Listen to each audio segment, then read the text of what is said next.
Welcome to Zone In Sports, your favorite spot for real talk, bold takes, and everything in the zone when it comes to sports. From hard-hitting analysis of the Miami Hurricanes football to the hottest stories across the sports world, we're bringing you that energy, passion, and a little bit of swagger, just like the U.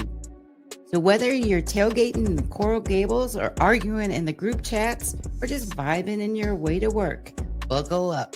You're in the zone with your host, D. Hamp. Because the next list here, it almost make me gonna take off my hat.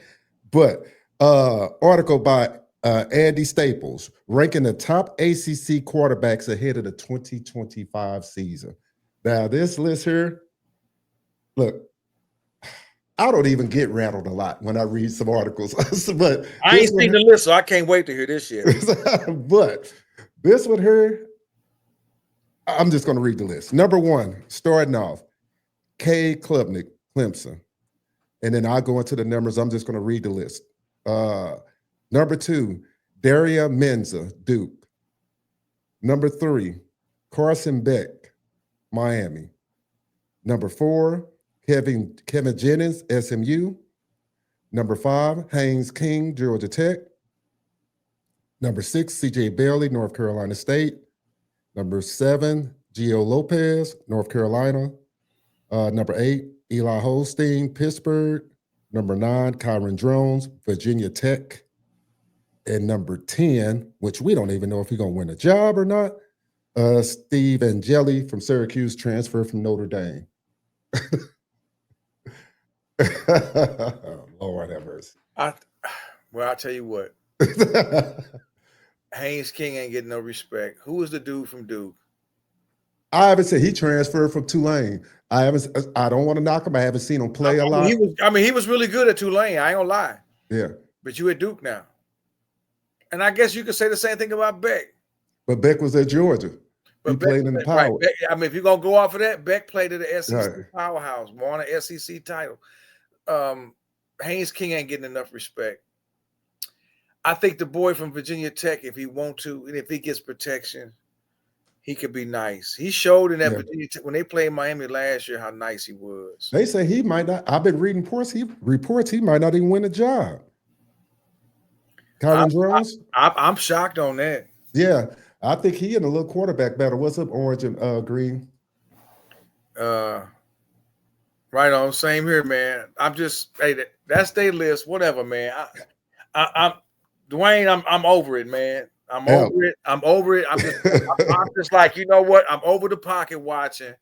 I'm over all the negative rhetoric around Beck or the pessimism around Beck. Unless he actually comes out and shits the bed, I really hope this dude comes out here with a chip on his shoulder, and he ain't got to light it up like Cam Ward. Just have a nice, efficient game, man. A quarterback rating over 90, man. No picks, and let the play. Man, I hope the dude just come out and have a nice season, man. I really do. I really, really do, and I really don't want to put a lot into what these national pundits say, man. Yeah, it's just interesting. I'm just trying to figure out the logic of putting Mensah at number 2, coming from playing a smaller school. I would have been cool at putting Haynes King at 2 because that dude has proven himself. Yeah, Haynes King is a nice quarterback. Virginia Tech got to be slapping themselves that they lost him, and that's what made me just kind of like, okay, so he jumped over all of them coming out of Tulane. I was just like, I don't know. I think Haynes King is 2. I give Haynes King 2 over Carson Beck. Right. Just because the dual threat. Just because he'd have already proved himself, and he coming back for another. This is probably his last year. 6 year, I think. I think he's 6 year. This is 6 years. So, because he got a year because of the COVID. They gave everybody that extra year. Right. So, I don't know, man. There's nobody really standing out in the ACC besides Klubnik, Beck, Haynes King, and maybe this dude at Duke. And maybe. And like I said, and that's a maybe. The rest of them at quarterback don't really. The dude from Notre Dame, he went to Syracuse. He may do all right, just like the boy from Ohio State did. Yeah, Angelic they're really good on their offense for them. You know, they had already named a friend had named another guy the starter, and then Angelic came in right at the transfer portal towards the end from Notre Dame. So I'm thinking he's going to win that job. So, yeah, I just think he's going to win it. So we'll see. Say the best move Beck did was getting to Miami, was getting rid of his girlfriend. Will be fired at Miami. Maybe so. I don't know. I stay out of his personal life there. But hey, I did read the reports about the surgery. That's all I go as far as I go on that one. As long as he good on that, I ain't gonna be that man personal life. But as long as as long as he good on that, right? Yeah. I'm just like I say. I'm not gonna say I'm disappointed. I'm just kind of. I'm over all these so-called national pundits, these national sports dudes, and even some Miami guys on these blogs and stuff. Yeah. They even kind of like, like how you gonna? This guy was coming off a great 23 season, man. I mean, yes, he had McConkey and he had Brock Bowers, but but they hold that against him. Like that's how can you hold that against him because he had he was going to be in the NFL if he wouldn't have got hurt. So right. They would have just they would have won the game. Georgia wouldn't have lost that game if he would have had some protection. Right. Georgia probably would have made the Final Four. Yeah. They wouldn't have lost. You see what happened when they rode Gunnar Stockton out there after him? He looked shell-shocked out there. So that's why Kirby didn't want him to leave. They just automatically forget all that. Now and people got amnesia now. Kirby did not want him to leave. Right. They acting like they pushed him out the door. Hey, no, Kirby wanted that man to stay because Kirby knew what he had. Right. Kirby knew what he had. He knew that O-line was trash. He knew his receivers couldn't catch worth a damn and getting in trouble off the field. Mm-hmm. He knew he had no running game. The defense was nice. Right. Shit, just go back to the Bama game last year when he brought him back. People got amnesia all of a sudden. That's what irritates me. All of a sudden, people got amnesia.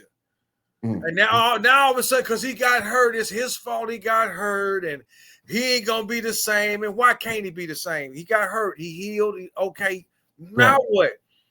They don't want to attribute any of that because, people in other places, they don't want to make Georgia look bad.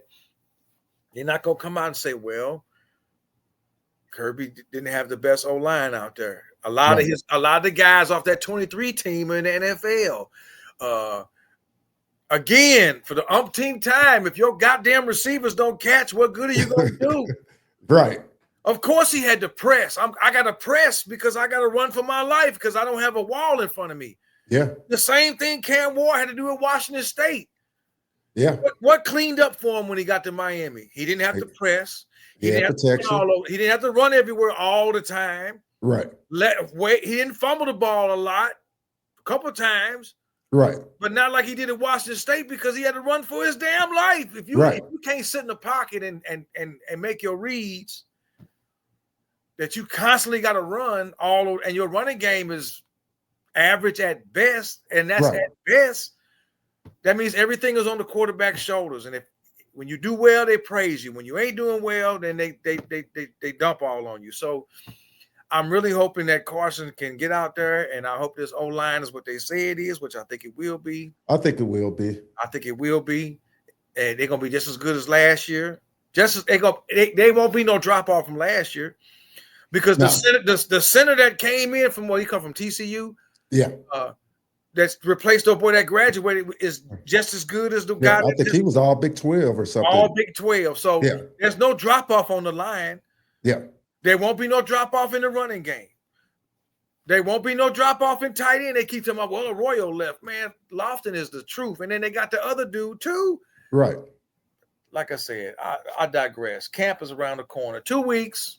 Right. 2 weeks. Beck came here for one reason.